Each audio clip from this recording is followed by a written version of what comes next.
आज हम ज्योग्राफी के अंतर्गत सागर नितल प्रसरण के बारे में समझेंगे कि किस प्रकार से जब पृथ्वी में अलग अलग अपसारी एवं अपसारी जब गतिविधियां होती हैं, जिसके अंतर्गत बहुत सारे ऐसे विस्फोटक जैसे वो ज्वालामुखी होते हैं, जिसी में आप देख सकते हो कि छिद्रनुमा भी होते हैं। ये सब हम आगे पढ़ेंगे। फिलहाल में हम थोड़ा ये समझने का प्रयास करते हैं कि जो एक मैंने आपको सिद्धांत बताया था, संवहन धारा का सिद्धांत। तो संवहन धारा के अंतर्गत मैंने बताया था कि एक प्लेट दूसरे प्लेट से किस प्रकार दूर जा रही है।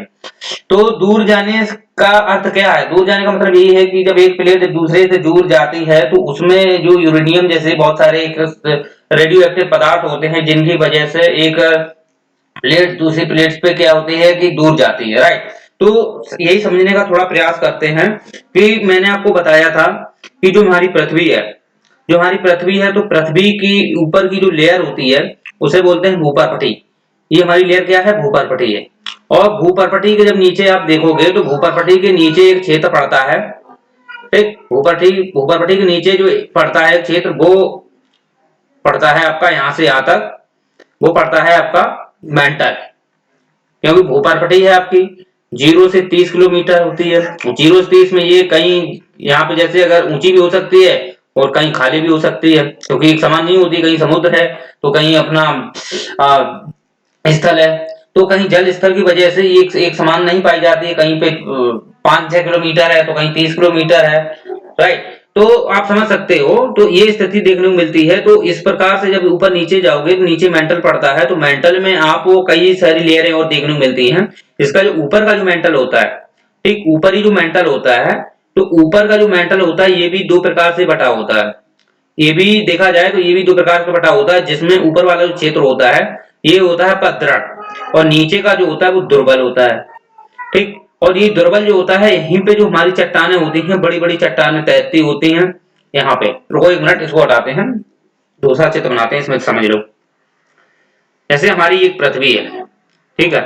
तो पृथ्वी में ऊपर की तो ये क्या है? हमारी भूपर्पटी है, राइट। ये लगभग में 0 से 30 किलोमीटर होती है और ये कम ज्यादा देखने को मिलती है सतह पर। और आप जैसे ही इसके नीचे जाते हैं, ठीक, जैसे ही आप नीचे जाएंगे तो नीचे आप क्या देखेंगे कि इसके जो ये मेंटल है, ये कौन सा है? ये आपका ऊपर वाला है। और एक मेंटल आपका ये ले लेते हैं, ठीक है। आप देख समझ सकते हैं, देखो यहाँ ये तो हमारी भूपर्पटी है, राइट। भूपर्पटी के नीचे वाला ये जो है ये आपका दृढ़ होता है, ठीक। ये जो दृढ़ होता है, और ये दृढ़ जो होता है ये एक्चुअली देखा जाए तो यहीं पे क्या होती है, बड़ी बड़ी प्लेटें होती हैं, बड़ी बड़ी प्लेटें इस प्रकार की। और ये जो प्लेटें होती हैं ग्रेनाइट से देखे जाए तो बनी होती हैं, ठीक है। ग्रेनाइट से बनी होती हैं। तो ये प्लेटें यहाँ पे देखने को मिलती हैं। और जबकि ये वाला जो मंडल होता है, ये वाला, ये जो होता है ये होता है दुर्बलता मंडल।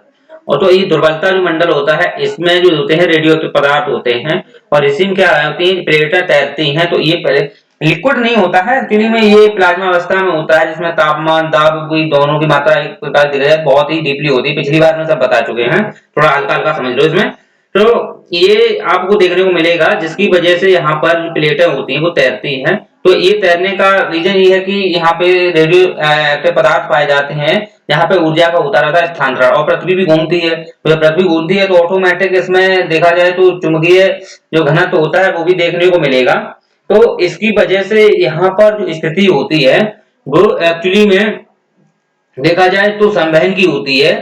तो यही प्रभाव पड़ता है कि ये किस प्रकार से एक स्थान से दूसरे स्थान की ओर ये गमन करती हैं। तो यही रीजन है इनका। तो इनका कोई निश्चित दिशा नहीं होती है, राइट। तो अब जब ये दूर जाती हैं तो दूर जाने से क्या होता है कि यहाँ से यहाँ तक का बीच में क्या है, क्षेत्र समुद्र भी पड़ता है। जैसे देखो इधर मान लेते हैं कि ये हमारी पृथ्वी है, और पृथ्वी में एक प्लेट आपकी ये है और एक प्लेट आपकी ये है, और एक यहाँ पे और यहाँ पे है।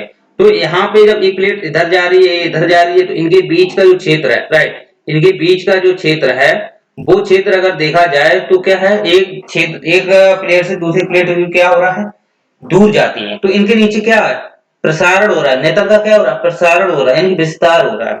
तो विस्तार होना ही क्या है, एक सागर का नेतल प्रसारण है, राइट। तो प्रसार वो किस प्रकार से होता है, कैसे होता है, थोड़ा समझते हैं। देखो जैसे मान लेते हैं कि कोई प्लेट है और वो प्लेट अपनी दिशा से दूसरी दिशा की ओर जब गमन करती है तो उसमें बहुत सारी स्थितियां देखने को मिलती हैं। पहली स्थिति देखो कि मान लेते हैं कि जैसे महाद्वीपीय प्लेट है, ठीक, महाद्वीपीय प्लेट है, राइट, और एक महासागरीय प्लेट है।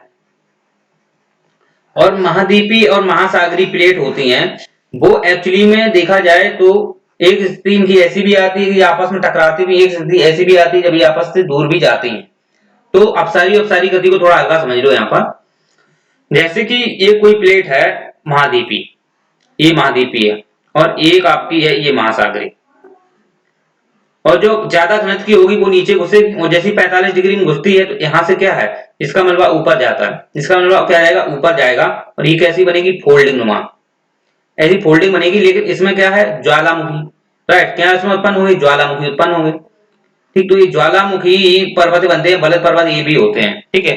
तो एक स्थिति ये बनती है, लेकिन एक स्थिति इसके अपोजिट भी बनती है कि एक ये महाद्वीपीय है, ये महासागरीय, जब ये आपस से दूर जाती हैं, देखना आपस से दूर जाती हैं, तो इनके नीचे क्या होता है कि यहाँ का जो मटेरियल है, राइट, क्योंकि ये जब ऊपर से ऊपर रखी होती हैं तो यहाँ पर ज्यादा तापमान दाब यहाँ पे अधिक देखने को मिलता है, और जैसे ये यहाँ से अलग हटती हैं, ऐसे अलग हटेंगी तो यहाँ पे क्या होगा, तापमान दाब की ऐसी मात्रा कम होगी, तो ये एकदम यहाँ से छिद्रनुमा या हो सकता है कि छिद्रनुमा या का दरारी नुमा हो सकता है। ये डिपेंड करता है यहाँ का जो मटेरियल है। अगर मटेरियल ज्यादा गाढ़ा मतलब ऐसा है, पतला है, ठीक है, ज्यादा प्रेशर है, ज्यादा हाई प्रेशर है, तो इस वजह से पतला भी हो सकता है, मतलब ज्यादा मतलब टेम्परेचर है तो मतलब पतला हो सकता है, तो उसमें लोहे की मात्रा ज्यादा कहीं कहीं मिल जाती है, क्योंकि ये चीजें जो पदार्थ ये मतलब धातुएं होती हैं, पदार्थ होते हैं, ये एक समान मात्रा में नहीं होते, कहीं ज्यादा कहीं कम है, तो राइट, तो इसकी वजह से यहाँ पर जो पदार्थ होते हैं उस पर ये डिपेंड होता है कि वहां की जो गुणवत्ता है उसकी वो किस प्रकार की है, ठीक है। तो जैसे कि ये चीजें जब यहाँ पर जब तापमान दाब कम हो जाएगा तो यहाँ पर मान लो हो सकता है यहाँ की लोहे की मात्रा कम हो, सिलिका की ज्यादा हो, तो ये ऊपर जाएगा तो ये गुंबद में जाएगा, ठीक। तो जब यही दूर जाएगा और यहाँ पे पतला हो सकता है, तो ये क्या है, लोहे की मात्रा अधिक हो सकती है, तो ये पतला हो जाएगा तो वहां बेसाल्ट बन जाएगा। तो ये एक वहां पे क्षेत्र विशेष में जहाँ पे ये देखने को मिलती है, ये डिपेंड करता है वहां पे मटेरियल, दूसरा डिपेंड करता है वहां का टेम्परेचर किस प्रकार का, राइट। तो उससे क्या बनते हैं कि ये चीजें देखने को मिलती है, पठार पर्वत ये बनते हैं। अब बात ये आती है कि इनका जो प्रभाव है वो महासागर निधर प्रसरण में किस प्रकार पड़ता है। देखो मान लो कि ये जब एक पास पास आते हैं, ठीक, पास पास आते हैं, तो क्या होता है कि ये जो जब इसके नीचे घुसेगी तो यहाँ पर जो मटेरियल है इसका वाला, इसका यहाँ का, ये नीचे जाएगी, ठीक, और जैसे ही नीचे जाएगी तो बेनी ऑफ जॉन में चली जाएगी, क्योंकि ये वैसे 45 डिग्री नीचे जाती है, तो ये यहाँ पर 45 डिग्री नीचे जाएगी। तो क्या होता है कि यहाँ का जो मटेरियल है वो एक्चुअली में क्या होता है, ऊपर जाता है, तो यहाँ को ये चीरते हुए चला जाता है, ठीक, ये जैसे ही चीरते हुए चला जाता है, आप समझ सकते हो। तो इससे क्या होता है, इससे देखा जाए तो सागर नितल प्रसरण में कोई प्रभाव नहीं ज्यादा पड़ता है, इससे सागर नितल प्रभाव में कोई ज्यादा विशेष प्रभाव नहीं पड़ता है। रीजन क्यों, क्योंकि ये प्लेट है पास पास है, और पास पास प्लेटों से देखा जाता है कि जो चीजें वहां सिचुएशन बन रही है, कंडीशन वैसे बन रही है, तो ये कंडीशन नॉर्मली वहां ये देखा जाएगा कि किस प्रकार की गतिविधि है। तो यहाँ पे गतिविधि जो है वो एक्चुअली में इस पे सागरीय जो एक प्लेट है, ये जब इस पे नीचे जाती है तो यहाँ से पदार्थ को निकाल देती है, तो यहाँ का जो क्षेत्र है वो खाली सा हो जाता है, राइट। तो खाली सा जैसे ही क्षेत्र यहाँ पर होगा, ठीक है, यहाँ पर खाली सा होगा, राइट, क्योंकि ये जाएगी और यहाँ से जाएगी ऊपर चढ़ेगी, तो यहाँ भी खाली क्षेत्र थोड़ा बहुत तो होगा। वैसे तो नॉर्मली देखा जाए तो ये एक्चुअली में जब वो अपसारी गति होती है, अपसारी में संरचनाएं ये एक प्रकार की विनाशात्मक क्रिया वैसे ही है, और ये विनाशात्मक क्रिया है तो ये समुद्री की जो स्थितियां हैं इसमें परिवर्तन थोड़ा देखने को मिल जाता है। हालांकि इसका सिचुएशन भी ज्यादा कंडीशन नहीं है, फिर भी थोड़ा बहुत होता है। अगर इसका अगर देखा जाए तो कोई महासागर पर प्रभाव पड़ता है तो कह सकते हो नहीं पड़ता है, राइट, नहीं पड़ता है। जबकि अपसारी गति थोड़ा देख लेते हैं। अगर अपसारी गति की बात करें, ठीक, अपसारी गति की बात करें तो अपसारी, अपसागरी नहीं अपसारी है, अपसारी गति की अगर हम बात करते हैं तो अपसारी गति में जैसे महासागरी एक हम ले लेते हैं, राइट, एक महासागरी है और एक ये महासागरी है। ये जब आपस में दूर जाएंगे, आपस में दूर जाएंगे तो इनके नीचे के जो टेम्परेचर है, इनके नीचे का जो टेम्परेचर है वो क्या हो जाएगा, बहुत हाई है, प्रेशर भी हाई है, टेम्परेचर भी हाई है, तो क्या होता है कि इनका भी प्रेशर, इन्हीं की वजह से तो प्रेशर और टेम्परेचर है।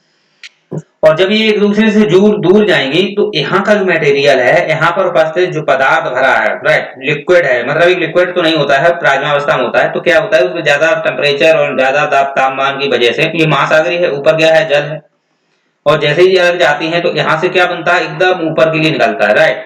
और अगर ऊपर के लिए निकलता है तो ये अगर गुम्बदनुमा जा रहा है, राइट, अगर गुम्बदनुमा जा रहा है ऊपर तो ये तो द्वीप बन जाता है।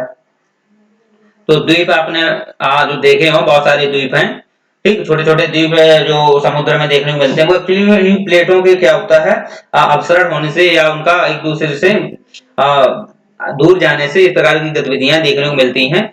और अगर यही चीज देखो, अगर यही चीज अगर फैलाव में है, अगर ये फैलाव में है, ठीक है, तो फैलाव में भी होती है, अगर ऊपर निकल आती है तो द्वीप बन गई, और ये नीचे अगर जमता है, ठीक, नीचे जम जाता है तो ये एक प्रकार का कटक बनता है, जैसे ओशियन ऑफ रिज, रिज जो बोलते हैं, ओशियन ऑफ रिज बोलते हैं, उसे कटक बोलते हैं, तो ये कटक बन जाता है। समुद्र में ऊपर जैसे जब बनते हैं तो वो पर्वत कहलाते हैं, जबकि जो समुद्र में बनते हैं वही चीज तो वो कटक कहलाते हैं।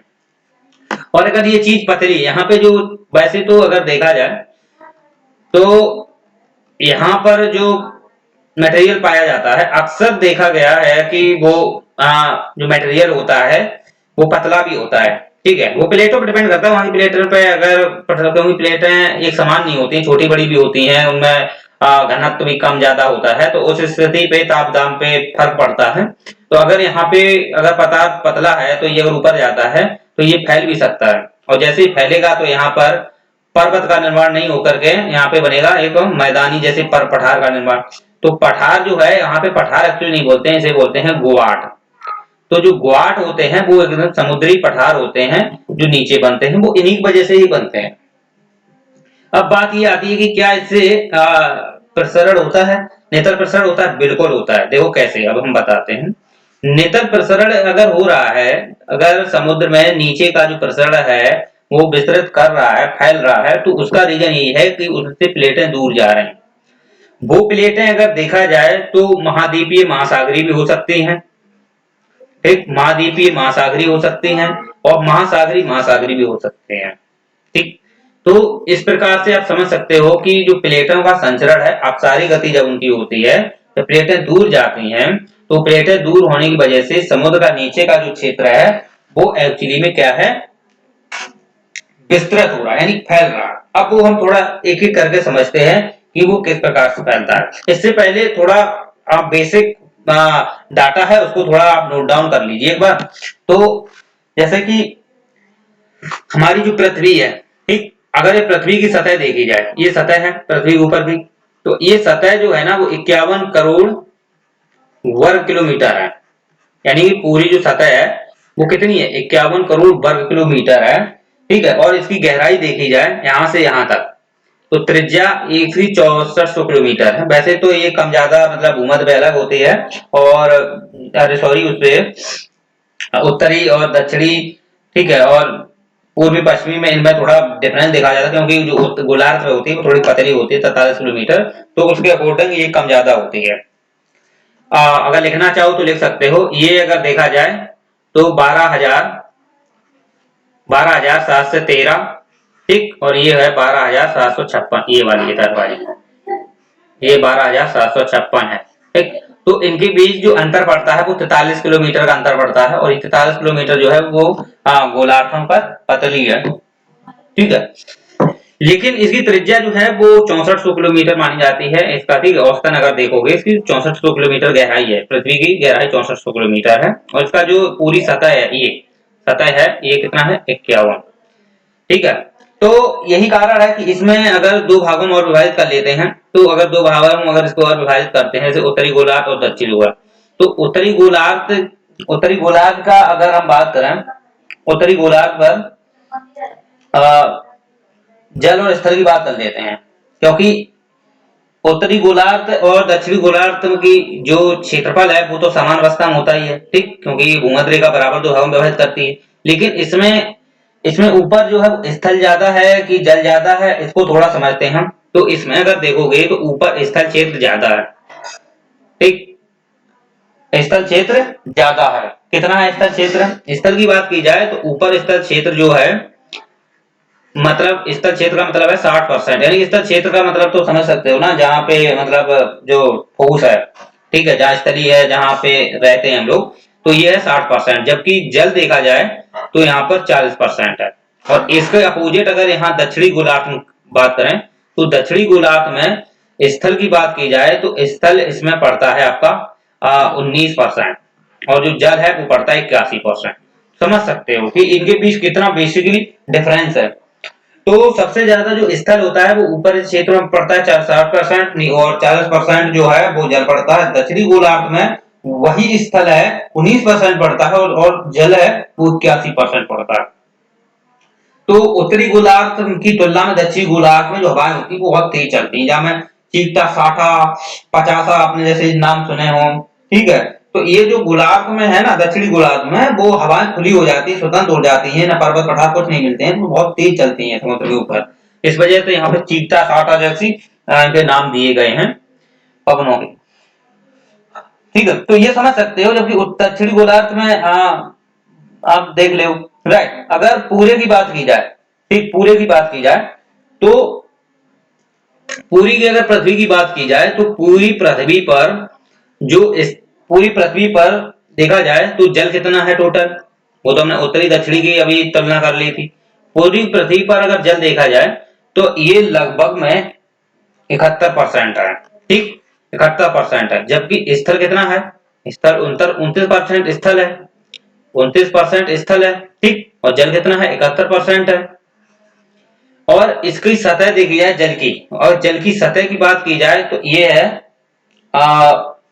36 करोड़ 36 करोड़ वर्ग किलोमीटर। ये 36 करोड़ वर्ग किलोमीटर है जल की। जबकि स्थल की अगर देखी जाए तो स्थल 29% है ना, इसी और ये वर्ग किलोमीटर में कितना है? ये है 15 करोड़। तो 15 और 36 जोड़े हुए तो एक कितने बन जाएगा? 51 करोड़ वर्ग किलोमीटर, और जो हमारा ये लिखा है, ठीक। तो आप साधारण में समझ सकते हो कि जो पृथ्वी को नॉर्मली जो ऊपर की सतह होती है वो कितनी होती है, पार्टों में से जल में कितनी होती है, और ये थोड़ा डाटा था, आप अगर नोट डाउन कर लोगे तो बेहतर होगा, ठीक है। अब बात हम ये करते हैं कि एक्चुअली में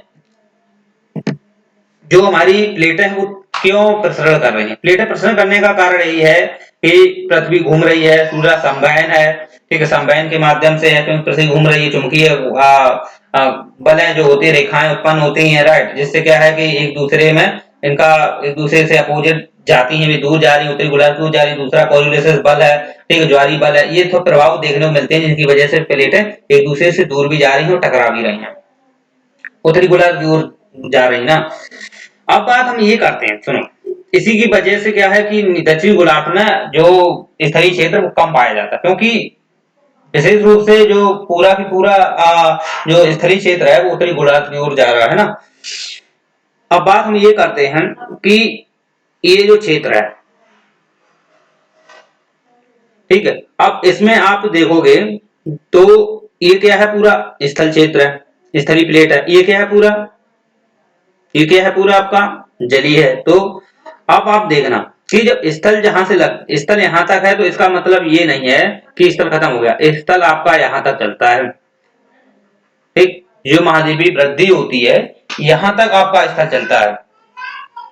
तो ये वाला जो होता है ये एक्चुअली में बेसाल्ट का बना होता है, ठीक, ये क्या होता है? बेसाल्ट का बना होता है। और महाद्वीप जो होते हैं वो ग्रेनाइट के बने होते हैं। जो हमारी ऊपर की सतह है ये पृथ्वी है, ठीक, और ये पृथ्वी की जो इतनी ऊपर की सतह है ये पूरी सतह किससे बनी होती है? ग्रेनाइट से। और जबकि नीचे का जो हिस्सा आप देखोगे, नीचे हिस्सा देखोगे, ये वाला किनारा वाला, ये बेसाल्ट का होता है। और ये बेसाल्ट का होने का रीजन यही है, बेसाल्ट होने का रीजन यही है कि जैसे नीचे जाओगे तो नीचे आपको तापमान अधिक, दाब अधिक होने की वजह से यहाँ पर देखा जाए तो लिक्विड अवस्था में कुछ चीज पदार्थ हो जाता है। और पदार्थ जैसे ही लिक्विड अवस्था में हुआ तो यहाँ पर आपको कहीं कहीं पठार देखने को मिल जाते हैं, नीचे वाले जो देखे हो अपने समतल ऐसे देखने को मिलते हैं, मैदानी भी देखने को मिल जाते हैं। तो जब ऊपर से बल लगते हैं बाहरी बल लगते हैं तो ऊपर का इसका घर्षण कर देते हैं, तो यही पठार अपने ऊपर भी दिखाई पड़ जाते हैं वो बेसाल्ट के, जैसे दक्कन का पठार आपको मिलता है, एग्जाम्पल में ले सकते हो। ठीक है, वो बाहरी बलों के प्रभाव कारण है, वो हम आंतरिक और बाह्य बल पढ़ाएंगे तब समझ में आएगा, अभी स्पष्ट है यहाँ पे थोड़ा समझ लेते हैं। तो बेसाल्ट का ये होता है, राइट, और जबकि ऊपर का जो क्षेत्र होता है ये होता है पूरा ग्रेनाइट का। तो ग्रेनाइट के अंतर्गत आप देख सकते हो जो महाद्वीप होते हैं वो पूरे किसके बने होते हैं, ग्रेनाइट के, क्योंकि ग्रेनाइट में देखा जाए तो सिलिका की मात्रा अधिक होती है, ठीक, और बेसाल्ट में लोहे की मात्रा होती है। तो सिलिका की मात्रा इसमें अधिक होती है जबकि इसमें लोहे की मात्रा अधिक होती है। अब बात करते हैं कि जो महाद्वीपीय जो एक पूरा महाद्वीपीय प्लेट है, तो महाद्वीपीय प्लेट का जो क्षेत्र है तो इसे भी कई भागों में नीचे जब जाते हैं तो इसे कई भागों में विभाजित करते हैं, ठीक, कई भागों में विभाजित करते हैं। देखो कैसे, मान लो कि ये क्या है हमारा पूरा यहाँ से क्षेत्र चलता है और जैसे ही आप नीचे जाते हैं, ठीक, जैसे ही नीचे जाते हैं तो ये कैसा है, ऐसे आप जाओगे और इस प्रकार से थोड़ा मिलता है, ठीक, फिर इस प्रकार से मिलता है, फिर इस प्रकार से, फिर ऐसे आप देखोगे। तो ये वाला जो क्षेत्र है, ये वाला जो क्षेत्र है आपको, ये होता है महाद्वीपीय महाद्वीपीय निमग्न तट। निमग्न तट का मतलब ये है कि ये कहीं ना कहीं मग्न है, मतलब जल में डूबा हुआ है, तो जल में डूबे होने की वजह से इसको बोलते हैं निमग्न। और महाद्वीप का क्षेत्र है तो महाद्वीपीय निमग्न तट बोलते हैं। और ये एक्चुअली में जो देखा जाए तो यहाँ पे बहुत दिन की एक विशेषता अलग होती है, इसको हम आगे क्लियर करेंगे। और ये वाला जो क्षेत्र यहाँ से यहाँ तक ये क्षेत्र पाया जाता है निमग्न ढाल, निमग्न ढाल, निमग्न ढाल पाया जाता है। फिर इसके बाद ये वाला जो क्षेत्र है यहाँ पे ये पाया जाता है महाद्वीपीय वृद्धि। ओके, ये पाई जाती है कौन सी, महाद्वीपीय वृद्धि। और इसके बाद आप यहां से जब जैसे ही नीचे चलोगे यहाँ पे, और कभी कभी आप देखोगे यहाँ पे इस प्रकार से उचास है, किसी की इतनी उचास है, राइट, ठीक, फिर यहाँ पे किसी का गड्ढा है, फिर इतनी उचास है, इस प्रकार से आप देख सकते हो सागरों में नीचे मिलेगी। तो ये क्या है, महासागरी गर्त है, ये है महासागरी गर्त। अभी हम बताएंगे गर्त कैसे बनते हैं, ठीक, महासागरी गर्त है। और पिछली बार भी हमने बताए थे जब प्लेटों का अपसारी गति में ये महासागरी गर्त बनते हैं।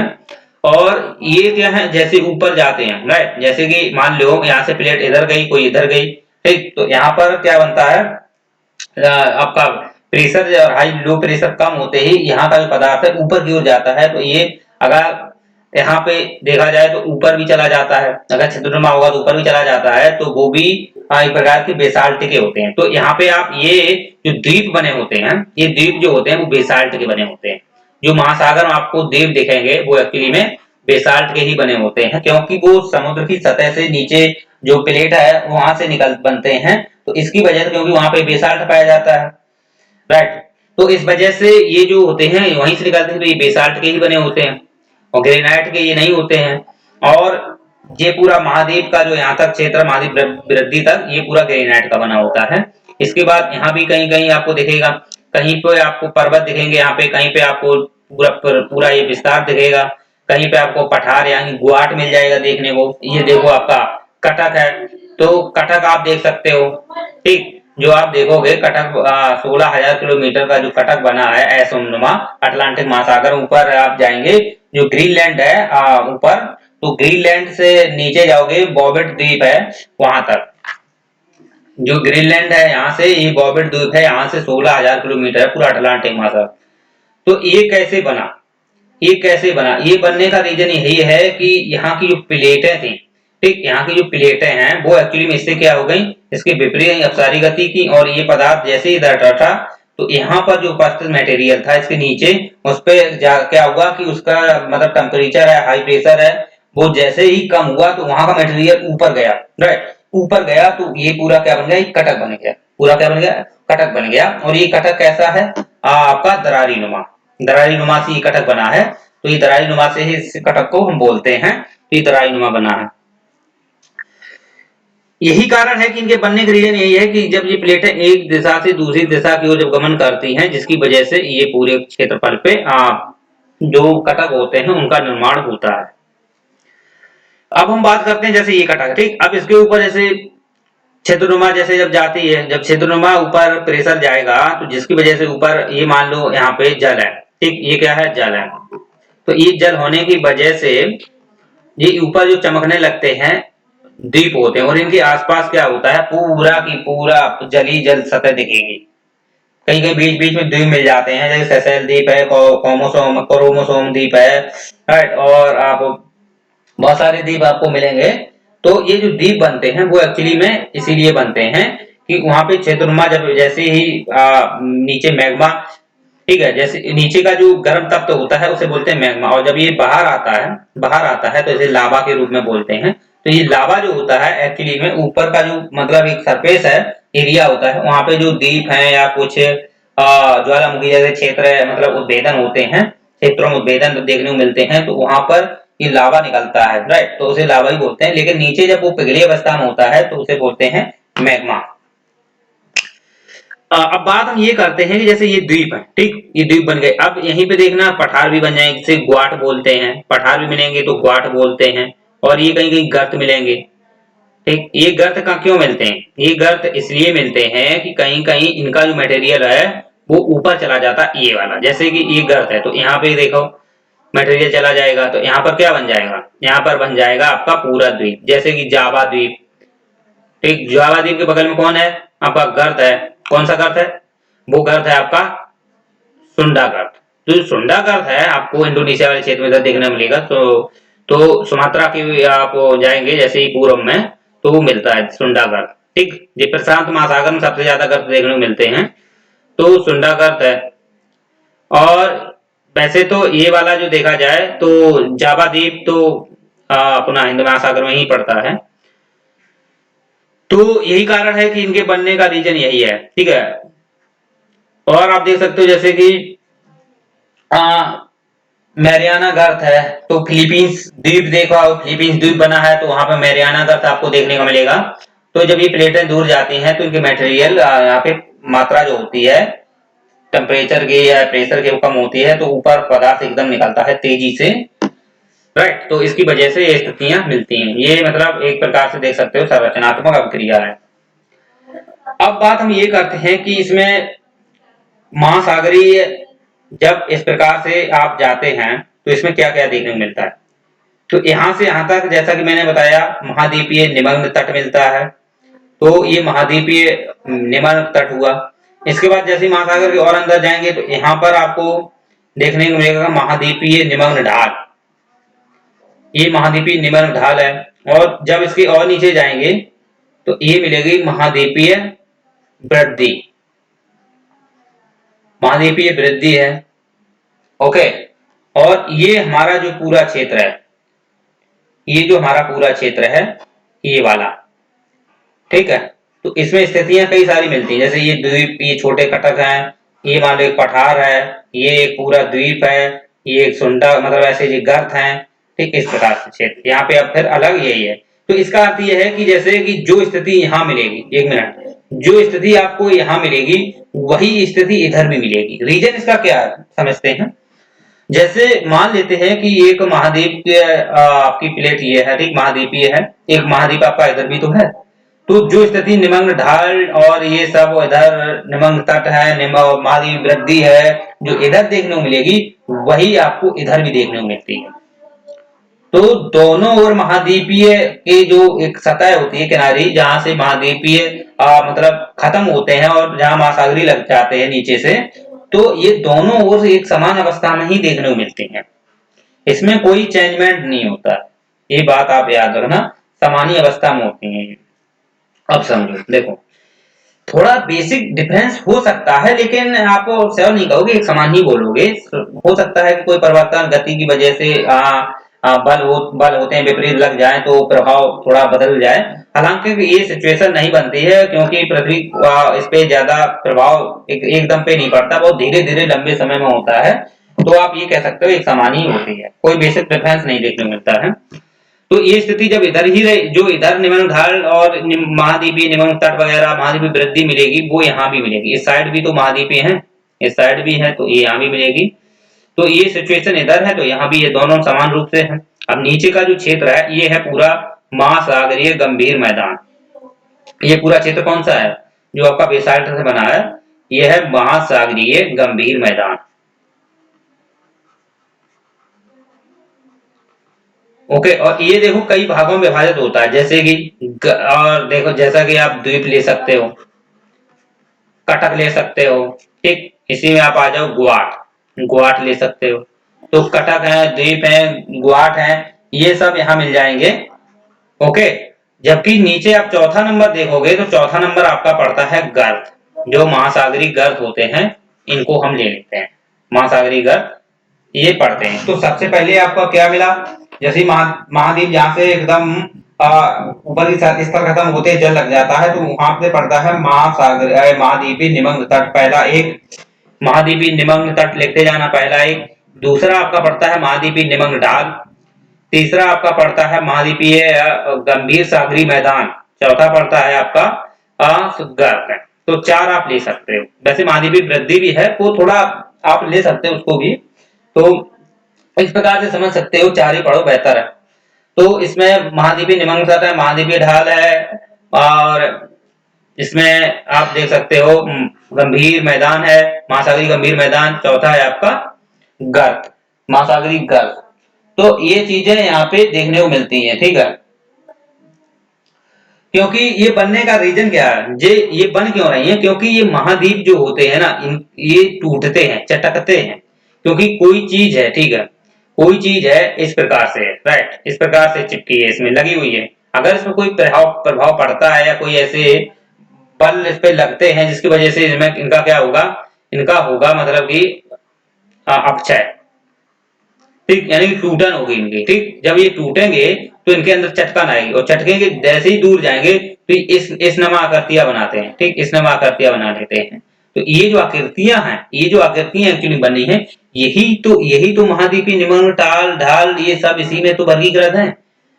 जब एक एक मान लो मैंने आपको बताया था ना कि किस प्रकार से महाद्वीपीय विस्थापन सिद्धांत था, उसके अंतर्गत प्लेटें कैसे टूटी बल के प्रभाव से। जब ये टूटती हैं, ठीक, मान लो एक ऐसे है और एक ऐसे है, ठीक, ये लगी हुई थी, ठीक। अब ये जब टूटेगी और जब दूर जाएंगी टूट के, तो इनके अंदर कंडीशन कैसी बनेगी, इनकी अंदर कंडीशन बनेगी इस प्रकार से, ठीक, इस प्रकार से। क्योंकि ये एक समान में एक बार चपकी जैसी दूर गई तो ये ऐसी ढाल बनेगी कि नहीं, ऐसा तो बनेगी ऐसा सीधा खड़ा खड़ा टूट जाए, नहीं टूटती खड़ा खड़ा, 100% कभी नहीं टूट सकती।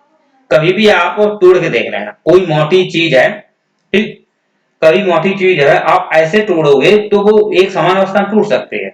लेकिन जब उसको दूर से हटा के तोड़ोगे, खींच के तोड़ोगे, मान लो कोई चीज चिपकी है, ठीक है, ये चिपकी है, अगर आप वैसे तोड़ोगे ऊर्ध्वाधर से तोड़ते हो, राइट, तो ये कैसे एकदम टूट जाएगी। तो इसमें स्थिति नहीं परिवर्तन, कोई परिवर्तन नहीं हुआ, आधी बीच से समान रूप से टूटेगी।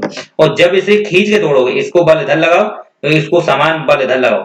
अब जो मान लो 10 न्यूटन का बल इधर लगा दो, 10 न्यूटन का बल इधर लगा दो, तो ये क्या है, समान अवस्था में यहां से टूटेगी और ये टूट के इस प्रकार से टूटेगी, ठीक, इस प्रकार से, इस प्रकार से टूटेगी। यहाँ का जो हिस्सा है, यहाँ का जो हिस्सा है वो एक्चुअली में इधर क्षेत्र में चला जाएगा, इधर इधर चले जाएगा, हो सकता है नीचे वाला आपका बच जाए। और ये जो बच जाता है हिस्सा, यही एक्चुअली में क्या है आपका पूरा महासागरीय नितल है। और ये देख लो, अब सुनो, जैसे ही ये अलग जाता है, जैसे ही ये अलग जाता है, जैसे मान लो ये अलग गया, तो ये तो ग्रेनाइट की बनी है। आप सर बोलोगे कि आप ये क्यों नहीं ग्रेनाइट बनी, क्योंकि ये भी टूट गई उसी से है। तो आप समझो, जैसे यहाँ का ये गया, जैसे ये यहाँ से गई, तो यहाँ पर क्या होता है, प्रेशर टेम्परेचर जैसे ही कम हुआ, तो यहाँ का जो नीचे का मटेरियल होता है दुर्बलता मंडल का, ऊपर चला आता है, और ऊपर चला आया तो ये जो ग्रेनाइट से नीचे निम्नीकृत था, ये क्षेत्र यहाँ से खत्म होता है और तुरंत यहाँ बन जाता है क्या, बेसाल्ट।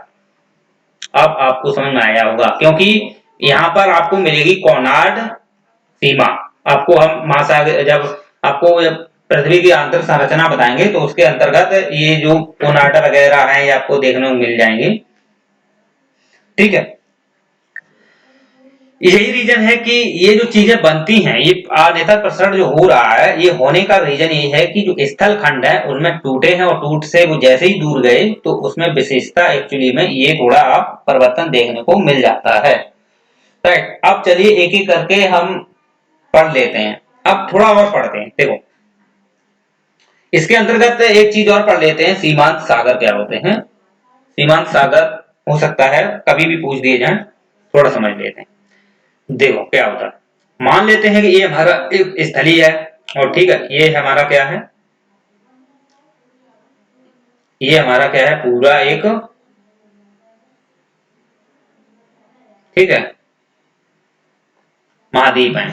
तो ये क्या है, पूरा जल भरा है इसमें, ये जल भरा है। अब देखो ये क्या है, पूरा गर्त है, यहाँ पे हम गर्त बना देते हैं, और जैसे यहाँ से गर्त बनते हैं तो निश्चित तौर पे इधर ये क्या बनेगा, द्वीप। द्वीप बनेगा कि नहीं, 100% द्वीप बनेगा। जहां गर्त मिलेंगे वहां पे एक द्वीप न द्वीप जरूर मिलेगा, ठीक, क्योंकि यहाँ का जो मटेरियल है ऊपर गया है ना, तो ऊपर गया है तो इसका अर्थ ये है कि ये द्वीप में निश्चित परिवर्तन हुआ। तो ये जो द्वीप बना ये क्या है, द्वीप है। तो आप कैसा देखो, जैसे आप यहाँ से संचरण करते, तो आप जैसे संचरण करोगे, इधर जाओगे इधर जाओगे इधर जाओगे, गए गए द्वीप बन गया। अब द्वीप के आगे फिर आगे जाते, तो यहाँ पर आपको क्या मिलेगा, जल। यही जल क्या है, सीमांत सागर है, सीमांत सागर है। एग्जाम्पल में अगर हम आपको बताएं तो आप बंगाल की खाड़ी ले लो।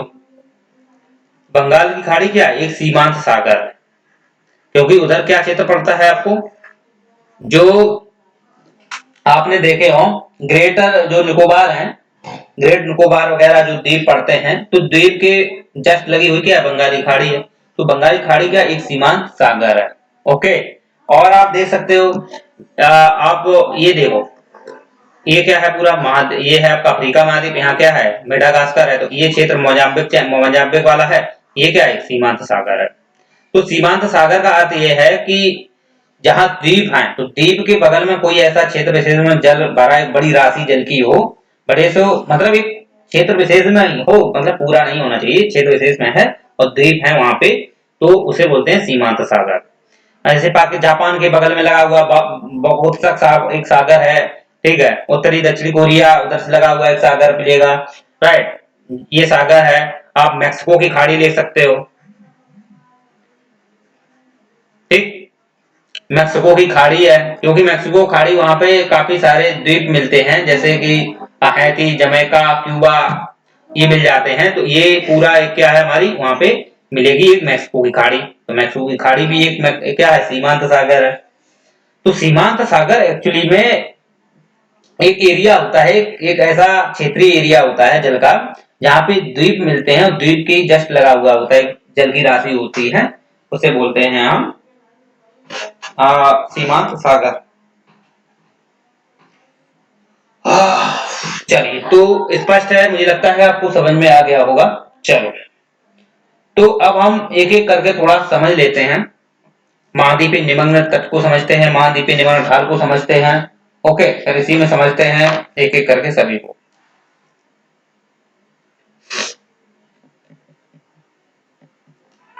एक मिनट, ठीक, इसी में समझ लेते हैं। देखो ये क्या है, हमारा महाद्वीपीय है, ठीक, ये महाद्वीपीय में जैसे ही आप नीचे जाते हो इधर, तो ये जो क्षेत्र है, ये क्षेत्र कौन पड़ता है, महाद्वीपीय निमग्न तट।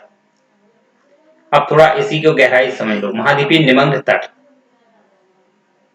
और ये कैसे बना होता है, ग्रेनाइट से।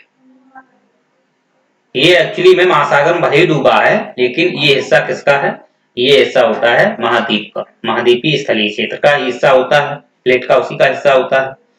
तो ये है पूरा हमारा क्या, महाद्वीपीय निमग्न तट। तो इसकी अगर ये देखा जाए तो ये लगभग में 200 मीटर तक गहरा होता है, ठीक, कितना होता है, 200 मीटर तक ये गहरा देखने को मिलता है।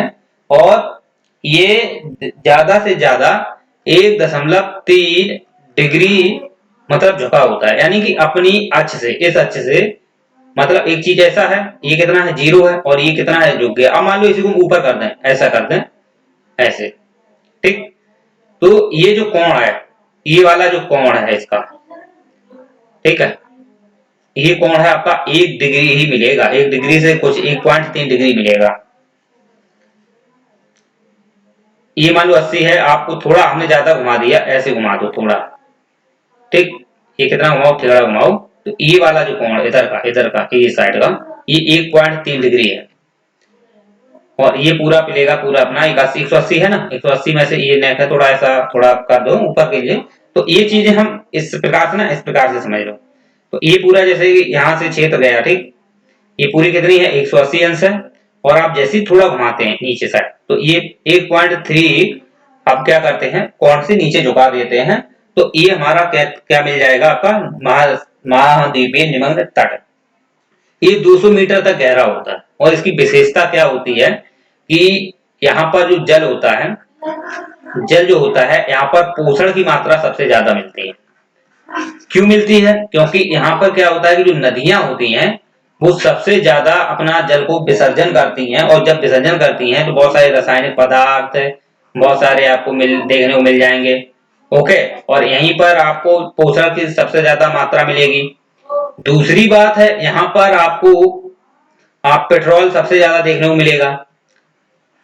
पेट्रोल क्यों मिलेगा, क्योंकि जब प्रकृति में कोई उठापटक होती है या कोई प्राकृतिक घटनाएं, बड़ी बड़ी घटनाएं होती हैं, तो जो पेड़ पौधे होते हैं तो वो क्या है कि पृथ्वी पर मतलब गिरते हैं। तो बहुत सारा जब बारिश होती है तो वो बह बहकर इसी क्षेत्र में जाते हैं, महाद्वीपीय निमग्न तट में। तो वहीं पर ये बैठ जाते हैं और ये लंबे समय तक उसी में गल करके एक क्या बन जाते हैं, ये डीजल, यानी कि डीजल पेट्रोल, ये कच्चा तेल बन जाते हैं। तो पेट्रोल जो डीजल होता है वो एक्चुअली में सबसे ज्यादा जो देखने को मिलता है, ये मिलता है महासागरी महाद्वीपीय निमग्न तट पर। वो जल में डूबी है लेकिन सतह में डूबी तो है। समझ सकते हो आप। दूसरी बात है कोरल। कोरल भी सबसे ज्यादा यही मिलेंगे, क्योंकि कोरल को क्या चाहिए, तापमान चाहिए 18 डिग्री से प्लस चाहिए। और ज्यादा गहराई में नहीं होते हैं, ये उथले में ही होते हैं, ठीक। और ये उष्णकटिबंधीय क्षेत्र में ही मिलते हैं। तो जहां उष्णकटिबंधीय क्षेत्र हुआ वहां मिल जाते हैं। तो कोरल जितने भी होते हैं वो उसी क्षेत्र में पाए जाते हैं, महाद्वीपीय निमग्न तट में। लेकिन ये विशेष याद रखें, लेकिन उष्णकटिबंधीय क्षेत्रों में ही मिलेंगे। तो ये कंडीशन आप समझ सकते हो। अब आप ये भी देख सकते हो कि क्योंकि एक मिनट, पोषकता की जो मात्रा सबसे ज्यादा मिलती है और सबसे ज्यादा जो मछलियां होती हैं वो यही मिलती हैं। जो सबसे ज्यादा मछलियां होती हैं वो एक्चुअली में यही मिलती हैं। जितने भी जीव होते हैं, बड़े बड़े जीव हैं, सब यही आते हैं। ज्यादा बड़े जीव नीचे हैं वो नहीं आ पाते, वो अंधकार में रहते हैं नीचे। लेकिन यहाँ पे जैसे कि बेंटिक समुदाय के जो जीव होते हैं वो एक्चुअली में ही आ जाते हैं, ऊपर ऊपर साइड में आते हैं। जूप्लैंक्टन के जो जीव होते हैं, जूप्लैंक्टन बेंटिक समुदाय के जीव हैं, वो यहाँ पे आते हैं। और यहाँ से क्योंकि यहाँ पे वो आराम से रुक जाते हैं। और नीचे का जो निमग्न ढाल है यहाँ पे वो नहीं ठहर पाते। रीजन है कि ये थोड़ा गहराई में, थोड़ी इसकी जो मतलब है कोणीय अवस्था है वो थोड़ा ज्यादा मतलब ढाल में होते हैं। तो यहाँ पे जो जीव होते हैं, जलीय जीव होते हैं, इस सतह पे रुक नहीं पाते हैं, जिसकी वजह से ऊपर आते हैं। वो यहाँ पर निमग्न ढाल में वो आराम से बैठ के मछलियों को खाते हैं, छोटी छोटी को कीड़े मकोड़े खाते रहते हैं। तो यहाँ पर सबसे ज्यादा मछलियां भी देखने को मिलेगी।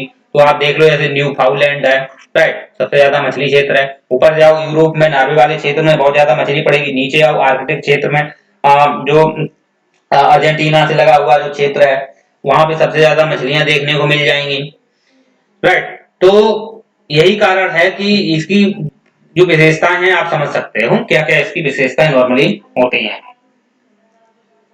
और जैसे और आप समझ सकते हो कि मूंगे की जैसे चट्टान वगैरह जो कोरल मैंने बताए हैं वो तो आपको मिलेंगे ही, राइट।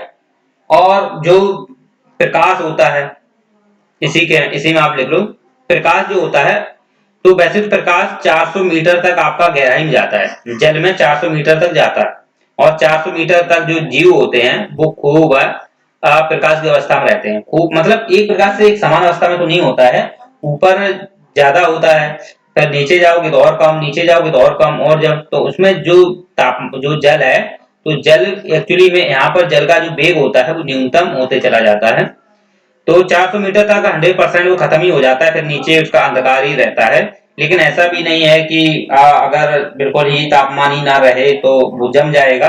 वो जमता इसीलिए नहीं है कि एक्चुअली में प्रकाश की मात्रा रहती है, लेकिन वो कह नहीं सकते कि किसी परसेंटेज की मात्रा में हो, वो बिल्कुल जीरो ही रहती है। तो इस प्रकार से मतलब पूरा जीरो तो ऐसा माइनस में नहीं होती है कि वो माइनस होगा तो जम जाएगा ना, जमता नहीं है। ठीक, वो जमने के ना कारण के पीछे ये है कि जल के ऊपर का जो जल पड़ता है तो ऊपर से प्रेशर रहता है ना, प्रेशर रहता है। ठीक, और तापमान भी वैसे यहाँ पे मिलता है, लेकिन प्रेशर अधिक होने की वजह से ये ठंडा देखने को ज्यादा मिल जाता है। तो ठंडा यहाँ पे ज्यादा है, सबसे जल जो ठंडा होता है वो नीचे ही मिलता है, ऊपर जल ठंडा नहीं होता है, नीचे का जल ठंडा होता है, लेकिन ये जमता नहीं है, ये विशेष याद रखना। जमने का ना कारण यही है कि यहाँ पे कहीं ना कहीं प्रकाश की मात्रा पॉइंटों में रहती है, पूरी एक प्रकार से खत्म नहीं होती, खत्म तो 400 मीटर तक तो खत्म ही हो जाती है आराम से, ये आप समझ सकते हो। अब बात हम ये करते हैं कि जो महाद्वीपीय निमग्न तट है तो उसमें 200 मीटर तक तो गहराई है, तो 200 मीटर तक अच्छे से प्रकाश जाता है, 400 मीटर तक तो जाता ही है, तो 200 मीटर तक अच्छे से प्रकाश जाता है महासागरीय निमग्न तट। वैसे तो ऊपर सरफेस में तो जाता ही है, तो जहाँ पे महाद्वीपीय लगे हुए जो क्षेत्र होते हैं ये वाले, तो यहाँ पर क्षेत्र पर तापमान अच्छी अवस्था मिलता है, तो यहाँ पर काफी अच्छे से वनस्पतियां भी उगती हैं बढ़िया तरीके से। ठीक है, काफी जीव जंतु, जैव विविधता सबसे ज्यादा जो जैव विविधता होती है वो महासागर की निमग्न तट पे ही मिलती है, तो जैव विविधता की जो मात्रा होती है वो सबसे ज्यादा यहीं पर देखने को मिलती है। ओके, आप स्पष्ट समझ सकते हो। अगर हम बात करें जैसे इसकी गहराई, देखो अगर किसी चीज की ढाल, अगर ढाल ज्यादा है, ठीक, अगर ढाल ज्यादा है तो 100% उसकी गहराई ज्यादा होगी।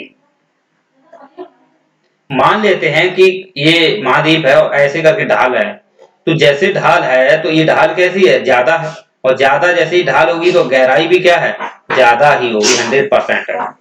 तो गहराई भी ज्यादा होगी, ढाल भी ज्यादा होगा, तो इसकी वजह से यहाँ पे अलग अलग सिचुएशन देखने को मिलती है, क्योंकि ढाल ज्यादा गहराई ज्यादा है।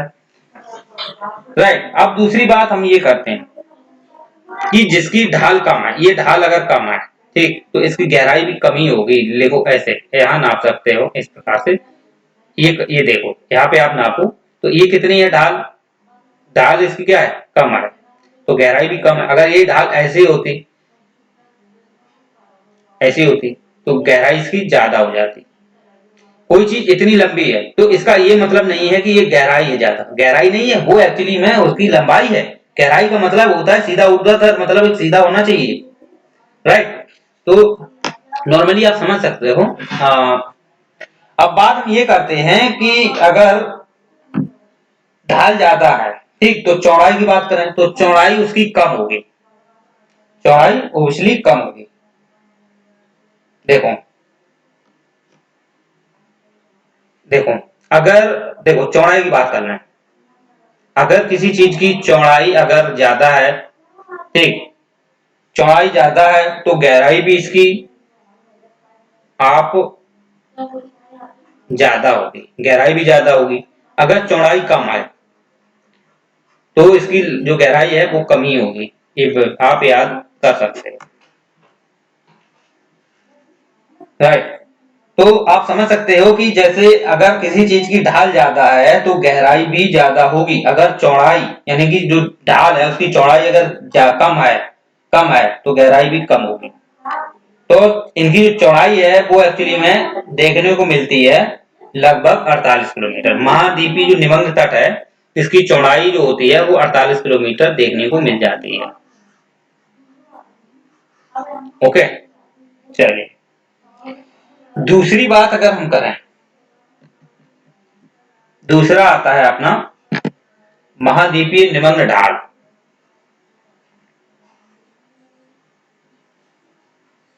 ठीक है, ये आता है हमारा, इतना पढ़ लिया मैंने, अब यहां तक पढ़ते हैं महाद्वीपीय निमग्न ढाल। महाद्वीपीय निमग्न ढाल, देखो महाद्वीपीय जो निमग्न ढाल है वो एक्चुअली में देखा जाए तो 5 डिग्री मतलब झुका होता है। ऐसे आप देखो, मान लो ऐसे ही है आपका, इधर गया, ठीक, और यहां से ये घूमा इधर, तो यहां से आप नापोगे, यहां से नहीं नापना, यहां से नापोगे, ये वाला, ठीक, यहां से आप जैसे नापोगे तो ये अपने अक्ष से 5 डिग्री नीचे की ओर झुका होता है। तो आप लिख सकते हो कि 5 डिग्री नीचे झुका होता है, 5 डिग्री कोण पे नीचे झुका होता है, इसकी ढाल होती है। ठीक, और देख सकते हो कि ये जो क्षेत्र है ये 8.5% है। कितना है? 8.5%। हाँ, डाटा अगर इसमें लिखना चाहो तो लिख लो। देखो यहां से जैसे आप यहां जाते हो तो यहां से आप जब इधर जाते हैं, राइट, तो इसका डाटा आपको अगर नोट डाउन करना चाहो तो कर सकते हो। जैसे कि महाद्वीपीय जो निमग्न तट है, महाद्वीपीय जो निमग्न तट है ये पूरा मान लो 100% है। ठीक, ये 100% है। तो ये जो महाद्वीपीय निमग्न तट है ये पूरा 100% का कितना है? 8.6%। और महाद्वीपीय जो निमग्न ढाल है वो है 8.5%। जो महाद्वीपीय सागर है ये क्या है? पूरा महाद्वीपीय यानी गंभीर सागर, महाद्वीपीय सॉरी महासागरीय गंभीर सागर है, ये लगभग होता है टोटल का 75.9%। और जो गर्त है, ये गर्त है, ये गर्त होते हैं, ये क्षेत्र जो गर्त मिलते हैं यहाँ से यहाँ तक 7%। तो आप ये पूरा डाटा आप याद करोगे, ये डाटा आपका 100% है। तो ये आप नोट कर सकते हो। आपको ये सीरीज में पूछ सकता है वो कि सबसे पहले डाल देगा आपको महासागरीय है। ठीक, पहले आपको महासागरीय इस प्रकार से आप कर सकता है, वो महाद्वीपीय भी कर सकता है, महाद्वीपीय निमग्न ढाल कर सकता है, महाद्वीपीय पे इधर कर सकता है, वो महाद्वीपीय निमग्न तट कर सकता है। तो ये आपको अवरोही क्रम में कर सकता है। तो ये तो आप बता लोगे कि सबसे ज्यादा ये होता है, लेकिन इनमें आप कंफ्यूज हो जाओगे महाद्वीपीय निमग्न ढाल और महाद्वीपीय निमग्न तट में, इसमें क्योंकि पॉइंटों का अंतर है। ठीक, तो ये आप डाटा याद कर लोगे तो आपको फैक्चुअल आपका कॉन्सेप्ट क्लियर हो जाएगा। यही चीज है। तो ये अपना हिस्सा होता है 8.6%। ये महाद्वीपीय निमग्न ढाल से ज्यादा होता है, राइट, 0.1% ज्यादा होता है। और गर्त भी इससे ज्यादा होते हैं, गर्त सबसे ज्यादा है। देखो गर्त 7% गर्त है। गर्त पहले नंबर पे ये आएगा, दूसरे नंबर पर गर्त आएगा, तीसरे नंबर पर निमग्न तट आएगा, चौथे नंबर पर निमग्न ढाल आएगा। तो आप इस प्रकार से आप सेटल कर सकते हो। तो हम दूसरी की बात कर रहे थे, महाद्वीपीय निमग्न ढाल। महाद्वीपीय निमग्न ढाल की अगर बात करें तो महाद्वीपीय निमग्न ढाल एक्चुअली होते कहां? जैसे ये क्या है हमारा, ये हमारा क्या है? ये महाद्वीपीय निमग्न तट है, ये महाद्वीपीय निमग्न ढाल है। तो ये हमारा जो महाद्वीपीय निमग्न ढाल है, इसको थोड़ा समझ लो। इसकी विशेषता क्या है? ये 5 डिग्री पे तो झुका होता है, तो राइट। इसके बाद ये अगर देखा जाए, ये 2000 से 2000 मीटर तक गहराई होता है, यानी कि इसकी जो गहराई है वो 200 मीटर से 2000 मीटर तक होती है, यानी कि 2 किलोमीटर नीचे तक होती है महाद्वीपीय निमग्न ढाल। तो आप समझ सकते हो उसकी गहराई कितनी होगी। 5 डिग्री में झुका होता है तो उसकी गहराई अधिकतम से अधिकतम होगी, ज्यादा से ज्यादा। तो यहाँ पे जीव जंतु होते हैं वो भी नहीं यहाँ पे टिकते हैं, घूमते रहते हैं लेकिन यहाँ पे रुक नहीं पाते हैं। दूसरी बात, यहाँ पे कोई भी वनस्पतियां जैसे डीजल है, पेट्रोल है, ये यहाँ पे नहीं देखने को मिलेगा, क्योंकि यहाँ पर जो अवसाद आता है, राइट, यहाँ पे जब अवसाद आएंगे यहाँ पे, तो यहाँ पे रिस के इसमें जाते हैं। तो एक्चुअली रिस के यहाँ टिकते नहीं, वो यहाँ चले जाते हैं। पूरा जो गंभीर सागरीय मैदान है ये वाला, यहाँ पर आपको देखने को मिलेंगे। ये पूरा महासागरीय गंभीर मैदान है, यहाँ पर पूरा पूरा यहाँ पर देखने को मिलेंगे। तो यहाँ के जो जीव है जैसे ऑक्टोपस वगैरह पाए जाते हैं, बड़े बड़े जीव मिलते हैं, राइट। तो वो इनसे है, मतलब यहाँ पे बैक्टीरिया है, ठीक है, ऐसे कुछ सूक्ष्म जीव मिल जाते हैं यहाँ भी, और बड़े बड़े जीव देखने को मिलते हैं। तो वो अपना क्या करते रहते हैं, इसको शोषित करते रहते हैं। यहाँ पे घास भी मिल जाती है, छोटी छोटी वाली घास होती है, राइट, वो आपको हमने उसमें सब बता चुके हैं पर्यावरण में। अब बात करते हैं कि ये तो गहराई देख सकते हो, इसकी विशेषता तो यही है कि यहाँ पे कोई मछली जीव जंतु नहीं पाए जाते हैं, घूमते ही हैं। और जीव जो होते हैं यहाँ भी बड़े बड़े आते हैं, बहुत बड़े बड़े जीव यहाँ भी देखने को मिल जाते हैं, लेकिन यहाँ पे टिकते नहीं है, राइट। चलिए, क्योंकि ये पूरा जो क्षेत्र होता है इसको हम एक क्षेत्र और बोलते हैं, वो टर्बोनेट जोन। इसको हम क्या बोलते हैं? Turbonet zone. टर्बोनेट जोन का मतलब आ सकता है आपको, टर्बोनेट जोन क्या है तो आप कंफ्यूज हो जाओगे, सर ने ये बताया नहीं, तो आप नोट डाउन कर लेना। टर्बोनेट जोन, तो टर्बोनेट जोन एक प्रकार का देखा जाए तो तेज सतह होती है, यानी कि तेज सतह का मतलब एक जो सतह है वो काफी गहराई में है और एकदम तेज होती है, समतल टाइप में नीचे साइड झुकी हुई होती है, तो वहां पे कोई चीजें टिकती नहीं है, यहाँ पे पदार्थ रस रस कर गंभीर सागरी मैदान की ओर आते रहते हैं। तो इसकी कोई विशेष विशेषता नहीं होती है, बस यही डाटा है, थोड़ा 2 से 2000 मीटर तक होती है और कुछ यहाँ तक प्रकाश की मात्रा भी आ जाती है लगभग, ठीक है, और ये 8.5% है, ये आप ठीक है लिख सकते हो। अब बात करते हैं तीसरी, यहाँ पे ये जो क्षेत्र होता है ये होती है महाद्वीपीय वृद्धि। जो महाद्वीपीय वृद्धि है इसकी थोड़ी बात कर लेते हैं। ये लगभग में 800 मीटर की होती है। कितनी होती है महाद्वीपीय वृद्धि? ये 800 मीटर की देखने को मिल जाती है, यानी कि 2000 से 2800 मीटर, और कहीं कहीं 3000 भी है, ऐसी बात नहीं है। तो 800 से 1 किलोमीटर तक, यानी कि 800 से 1000 मीटर तक ये महाद्वीपीय वृद्धि देखने को मिलती है। ठीक, इसे बोलते हैं कॉन्टिनेंटल राइस। जो कॉन्टिनेंटल राइस है ये एक्चुअली में आप समझ सकते हो 2000 से 2800 मीटर मिलती है। इसकी विशेषता क्या है? विशेषता यही है कि यहाँ पर पदार्थ ज्यादा से ज्यादा यहाँ पे इकट्ठे होते हैं, देखना यहाँ पे पदार्थ इकट्ठे होते रहते हैं।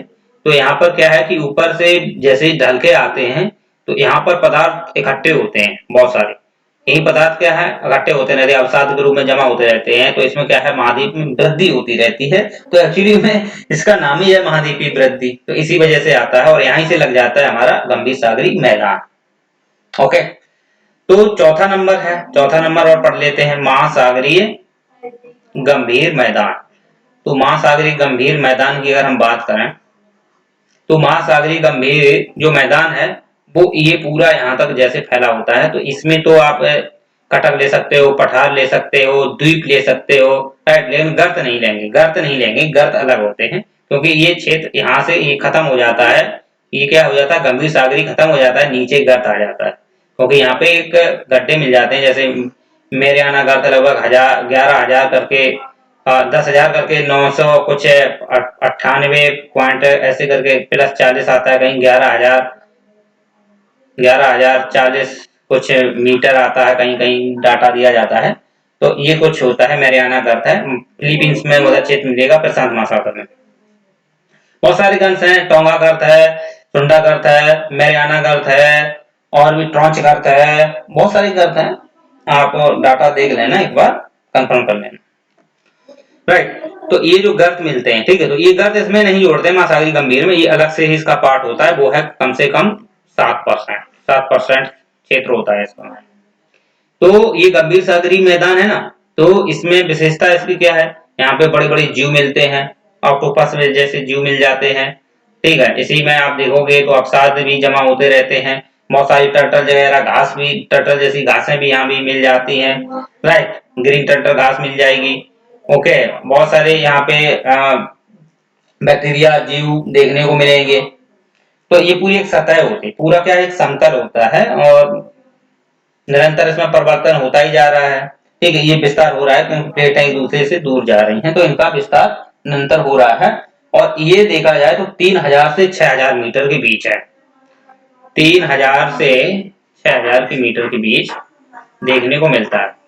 यहाँ से यहाँ तक आप लोगे तो ये 3000 से 6000 मीटर देखने को मिलेगा। अब ये लंबाई नहीं हम बता रहे हैं इसकी, एक्चुअली आप समझो, ये जो है ना ये 0.03 करके, मतलब 0.3 करके ये डिग्री पर झुका होता है, वैसे झुका तो नहीं होता है, आप तो सामान्य ले सकते हो, लेकिन पॉइंट में आप कर भी सकते हो, तो ये झुका होता है, तो ये झुकने के रीजन है, तो ये है 3000 से 6000 मीटर तक, वैसे तो लंबाई में तो बहुत है, हजारों किलोमीटर में है, बहुत ही हजारों किलोमीटर में, ठीक है, 1000 किलोमीटर में होता है, तो 3000 से 6000 मीटर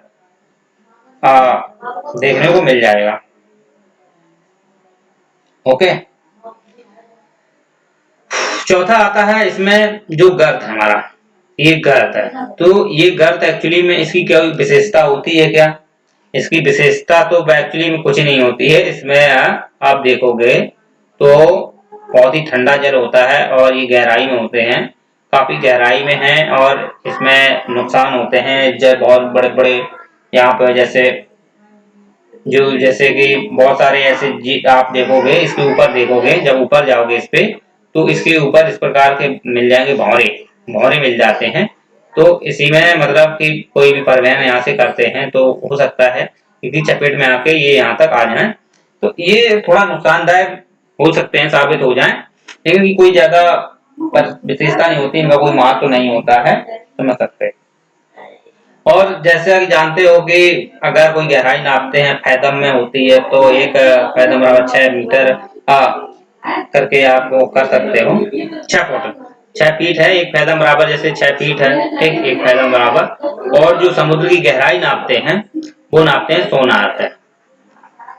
समुद्र की गहराई किससे नापते हैं? सोनार से। तो आप लिख सकते हो समुद्र की गहराई। अल्ट्रासाउंड किरणों का इसमें प्रयोग होता है, जो सोनार होता है ना, इसमें अल्ट्रासाउंड जो किरणें होती है उनसे प्रयोग करती हैं अल्ट्रासाउंड, ठीक है। ये लगभग में देखा जाए तो समुद्र की गहराई के नीचे नितल तक मतलब मापते हैं। तो अभी वर्तमान जैसे मापते हैं तो वो हम जो चेन्नई है, राइट, चेन्नई से मापते हैं। अभी बॉम्बे से भी नापते हैं, जैसे बॉम्बे हाई जो वहां पे पाया जाता है, तो बॉम्बे हाई से भी मापते हैं, राइट। तो ये आप समझ सकते हो, बॉम्बे हाई जो है ना, वहां से इसके मतलब समुद्र की सतह है उससे नापते हैं नीचे गहराई को, तो आप ये समझ सकते हो। अब बात हम ये करते हैं, इसका फुल फॉर्म थोड़ा देख लो। साउंड नेविगेशन, जो देखो साउंड नेविगेशन एंड रेंजिंग, जो एंड रेंजिंग होती है, sound navigation and ranging, right, ये होती है। तो आप ये फुल फॉर्म आपका लिख सकते हो, राइट। तो अब वैसे तो इसमें कोई ज्यादा नॉलेज था नहीं, नॉर्मली ही था, राइट। तो अब बात ये करते हैं, उम्मीद है कि आपको ये लेक्चर कंप्लीट समझ में आया होगा, होकर। अब इसमें कुछ बचा तो नहीं खास ज्यादा, ठीक है। तो समुद्र मापन तो बॉम्बे खाड़ी से ही करते हैं, चलिए, ओके।